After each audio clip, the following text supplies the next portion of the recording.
Good evening everyone, today we're going to be talking about the NGS headline, and yes, there is a Hololive collaboration with NGS. But before we jump into all of that, if you're new to the channel, I upload NGS content daily, so if you do play this game, I would really appreciate a subscribe as it really helps out the channel. Anyway, without further ado, let's begin the video.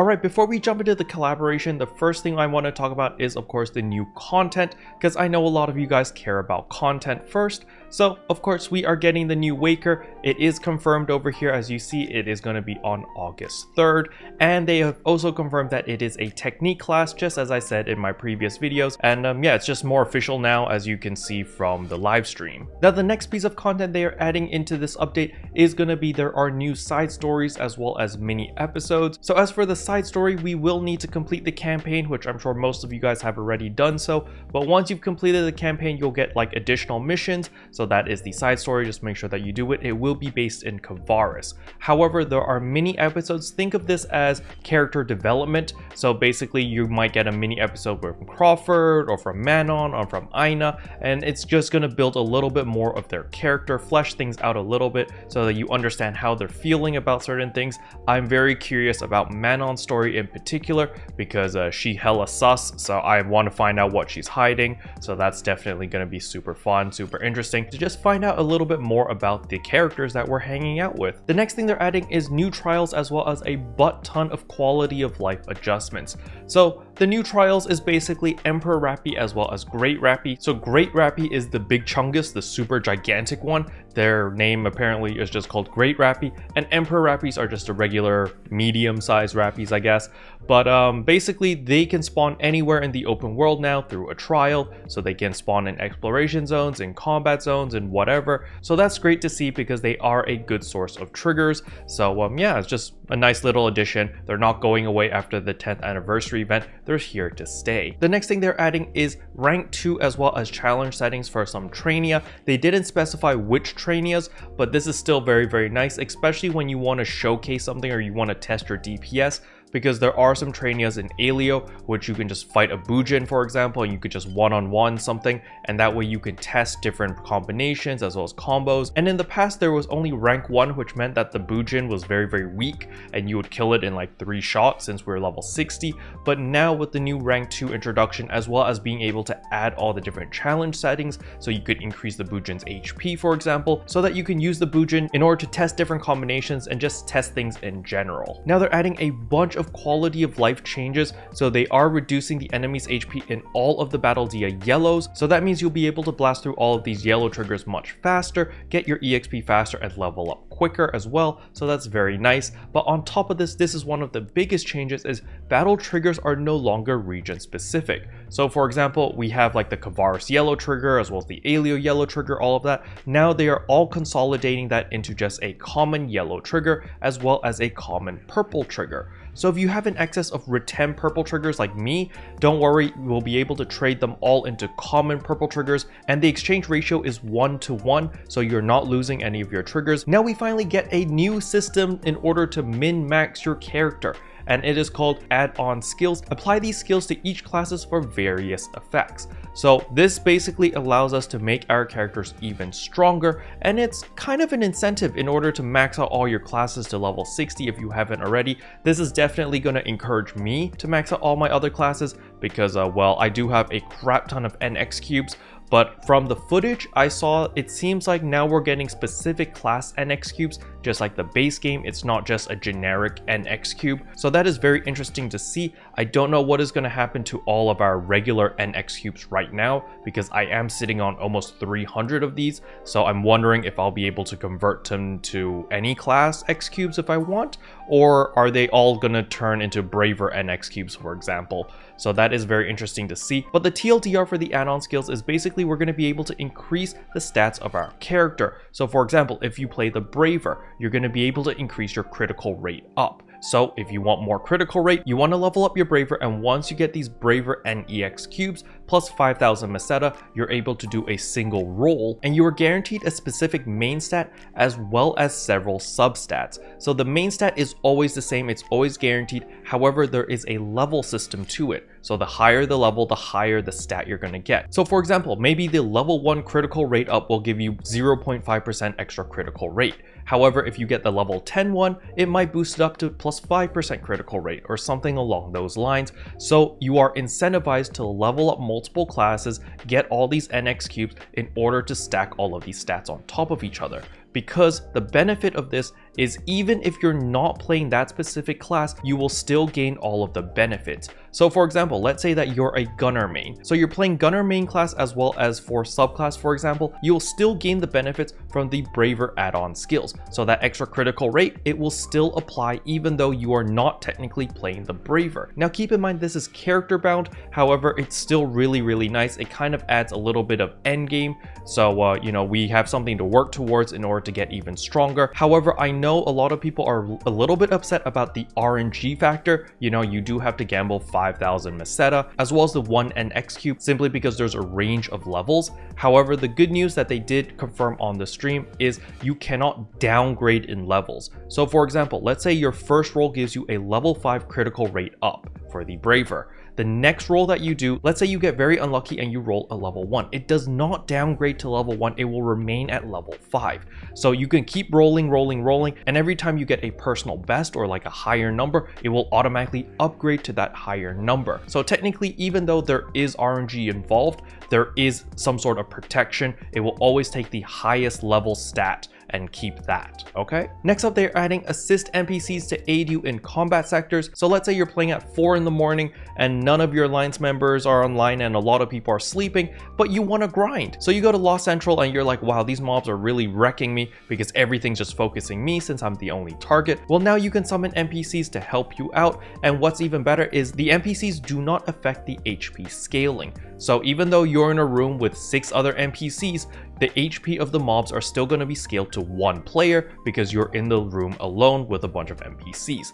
And what's even better is other people will still see the room as 1 out of 8, so they can just join in. So once someone joins in, you know, an NPC just automatically gets yeeted out of that room, so forth and so on. So it's very dynamic, it's very smart. Next up is another quality of life change, and that is the exchange augment capsules are now a lot cheaper in the sense of minerals. So we're not going to need as many minerals in order to make Mastery 4s, for example, because making Mastery 4 is very expensive. You needed the 10 Mastery 3 capsules and a bunch of minerals. They've significantly lowered the price of those minerals, so it's just a little bit easier, a little bit cheaper to upgrade all of your different augments.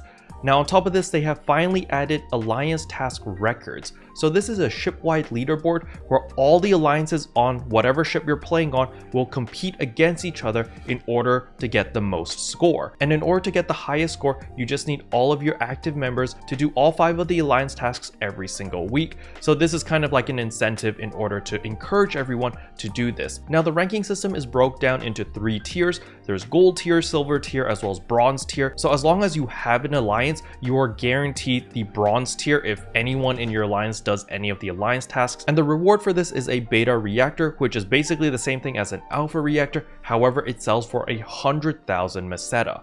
So the difference between gold, silver, and bronze is just the amount of these beta reactors that you get. If you get gold, everyone in your alliance gets 5 of these beta reactors, which means everyone in your alliance gets 500,000 Meseta more. So that is a very big incentive for people to join a big alliance and work together in order to make sure that you do get that gold reward. However, if you are in a small alliance and you don't want to expand your alliance, for example, getting silver is perfectly fine as well. You just get 3 of the beta reactors, which is 300,000. And if you're really lazy or you're maybe a solo player, you can guarantee yourself to get the bronze one, which gives you 100,000 every single week. So this is a nice little thing that they just added just to give a sense of community community, you know, to get the alliance to work together, because an extra 500,000 Meseta every single week, that's no small amount. That's pretty big, especially if you're a free-to-play player. Now for more quality of life changes, now you can adjust the volume of your character's voice as well as NPC voices. So now when you talk to the marketplace or the enhancement people, you don't blow out your eardrums because you maxed out the voice slider. So this is a really nice change because I do like to hear my character's voice since, you know, I spent money buying the voice ticket. So I'm very happy with this change. On top of that, they also allowed us to display more characters for the PC version. You can put the slider all the way up to 50 players now. So when you're running around in the open field or in town or whatever, you'll be able to load up to 50 separate models all in high detail, which is very nice. And on top of this, while other player models are still loading, instead of getting that gray clay looking model, now we just get a silhouette. I think it's a much more elegant implementation, so it just looks nicer overall instead of seeing all these gray clay people running around and just going like, what the heck's going on? And they've also added the Play Navigator, which is going to help a lot of new players out there. When you're confused on what to do next in order to increase your battle power, it literally tells you a little tip and tells you, hey, you should add 2 augments on all of your armor. Hey, you should probably go here to level up or go there. And it gives you all these little tips in order to help you out in case you're too lazy to open up YouTube and watch my leveling guide or any other videos. Okay. Next up is the new AC Scratch Sunshine Marine Stars 2022. This is, you know, it's nice. I know a lot of people were waiting for some swimsuits, so this is pretty nice. The main thing that I want to point out over here is the motion dash. So there is a motion dash and a motion glide. So now they are all sellable. So you'll be able to sell the motion dash as well as the motion glide. However, on top of that, they have also added an EX version, which is not sellable. And this is a scratch count bonus prize. It basically is a souped up version of the regular glide. You get these extra particle effects, and that's about it. But now for the part that you've all been waiting for, the Hololive collaboration with NGS. So Fubuki, Ina, as well as Shien are gonna be in this collaboration. Now this doesn't come out until August 24th. It will be an AC Scratch collaboration, but it's here. It's gonna be in it. It's guaranteed. Everything's been confirmed. So I am very, very happy. I literally jumped out of my seat when I saw this slide because I wasn't expecting to see this. It was really out there, and I was just like, holy cow, we are finally getting collaborations. So I am very happy that the very first collaboration NGS has decided to work with is, of course, Hololive Productions. So yeah, can't wait to see this in game. However, that is not all. They've also added in Sabakuro as well as Popona. So in case you guys didn't know, Popona is the official NGS VTuber. So I'm glad that she's in the game, you know, because she's kind of like the official VTuber. So that's nice to see. As for Sabakuro, I don't know much about Sabakuro, but that model is really, really cute. And we're going to be able to get that as a mag device skin. So I'm very happy about that. Next up, we are getting a new Trainia Advanced Bunker Type 1 Cannonball Rumble. Think of this as a random dungeon generator of sorts. Basically, you're going to go in, and every time you go in, the map layout is going to be different. However, the objective is more or less the same. You want to kill all the enemies, you want to pick up these bombs, and you want to break all of these targets. And the faster you do it, the higher score you get. Now there will be matchmaking for this, so you can just go in solo and try to find random people. You know, the matchmaking system will help you do that. And you can just run with random people and try to get the highest score possible. Now the reason why you would want to run this new Trainia is, of course, of the new augments. Now they did state that these augments will drop fairly often, and the stats they increase is pretty significant. They give you 2.25% for whatever respective potency you want. So for example, if you want melee potency, range potency, technique potency, and on top of that, they can also boost your HP as well as PP stats. So that is very, very beneficial. I think a lot of people are going to be running this in order to get those capsules because it's a very inexpensive way in order to augment your gear and get even stronger. Now on top of this, they are adding a leaderboard for the Geometric Labyrinth, but only for the solo version of Geometric Labyrinth.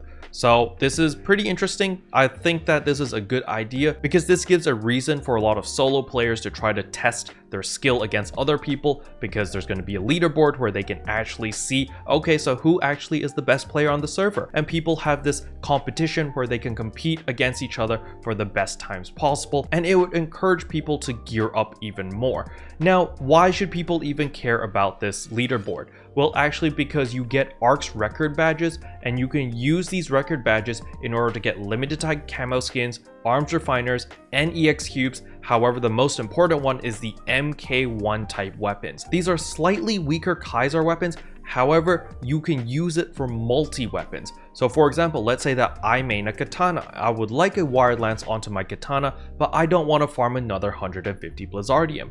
Instead, I could run the Geometric Labyrinth solo, get maybe the silver rank, and in 2 weeks, boom, I have a Kaiser wired lance. I can fuse it in with my katana, and I'm good to go. So this is a huge incentive for people who don't want to farm another Kaiser weapon in order to make their multi-weapons. You can just run this instead. However, do keep in mind this is difficult content, soloing the Geometric Labyrinth if you want the high score. If you want to challenge the other players for that gold ranking, it is going to be fairly difficult or fairly competitive depending on what ship you play on. We are getting an additional SG scratch called the Refined Form 5 on August 17, where we get Haggith, Phaleg, as well as Mother. These are iconic characters, especially Phaleg. Phaleg is a very iconic character. She will whoop your ass if you've ever played the base game. She destroyed me for like the first 3 weeks when I was still trying to learn the game, and she basically taught me how to get good at the game. So yeah, very iconic character, very powerful character. So I know a lot of people are going to try to get her outfit, so by all means go ahead since it is the SG scratch.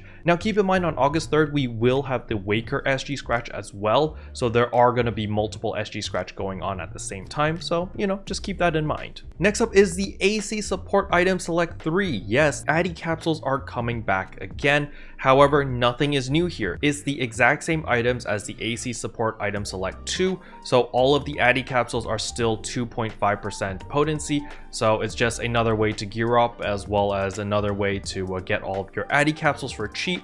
I really wish I held on to my Meseta on ship 4. I kind of regret buying all those Addi capsules now for like 5 million each, because they're gonna drop significantly when this AC scratch becomes available. Now moving on to August 24, we are getting a new urgent quest. Of course, it's going to be mining base in Kvaris. However, there is a new enemy, and the most important thing over here is they did state that rugged weapons drop in this urgent quest. Now, they didn't say it drops fairly often, but they kind of hinted towards that. So hopefully the rugged weapons are going to be a little bit more obtainable now, because if you're trying to get a rugged weapon through combat zones, purple triggers, or even the Dark Falls rank 2, the chances are extremely low. So hopefully this changes things a little bit. You can also earn a lot of useful materials used for your Kaiser weapon, such as the ice cubes, so that's also very nice. So this urgent quest is definitely something that you don't want to miss, and there is a new boss monster at the very end, so that's going to be really cool as it does drop new capsules and new items.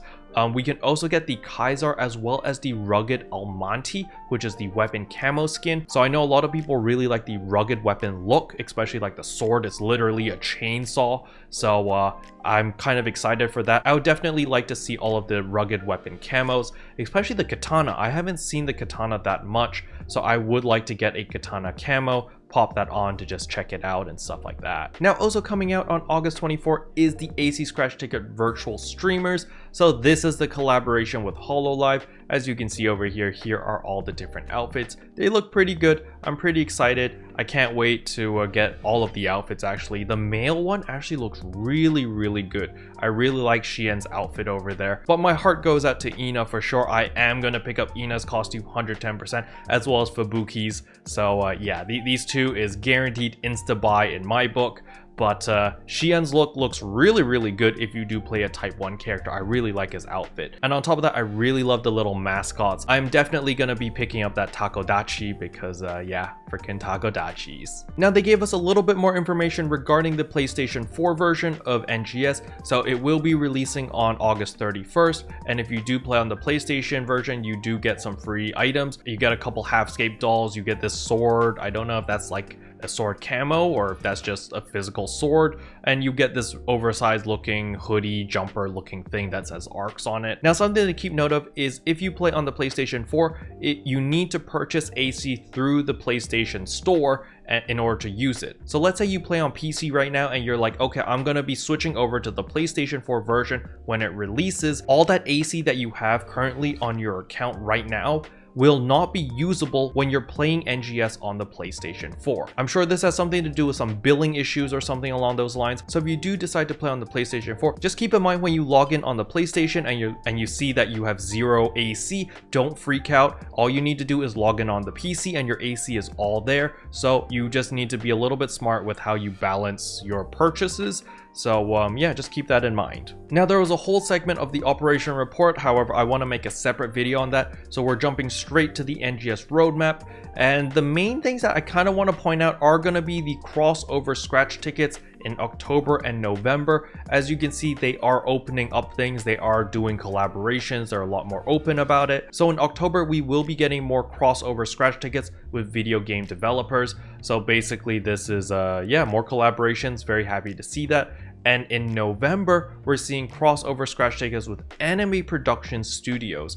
So I can't wait to see what's going to happen. I'm still hoping that that Demon Slayer collab is going to become a thing, but who knows? We're just going to have to wait and see. But other than that, nothing in the roadmap really surprises me. You know, we're going to get another seasonal event in September. We're going to get a level cap increase to level 65 in October, as well as new high rank sectors, as well as new additional mini episodes. So we get more character development. In November, we get another seasonal event. We get more high difficulty Trainia quest. So hopefully our geometric labyrinth becomes harder by then.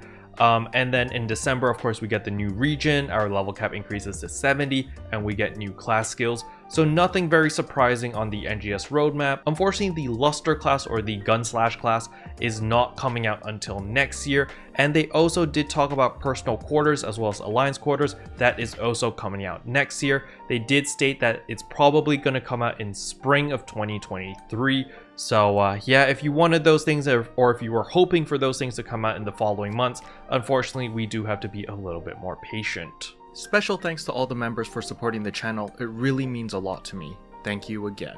But yeah, that's all I wanted to cover in today's video. Hopefully you guys found it helpful. If you did, I would appreciate a like and a subscribe, and I'll see you guys in tomorrow's video.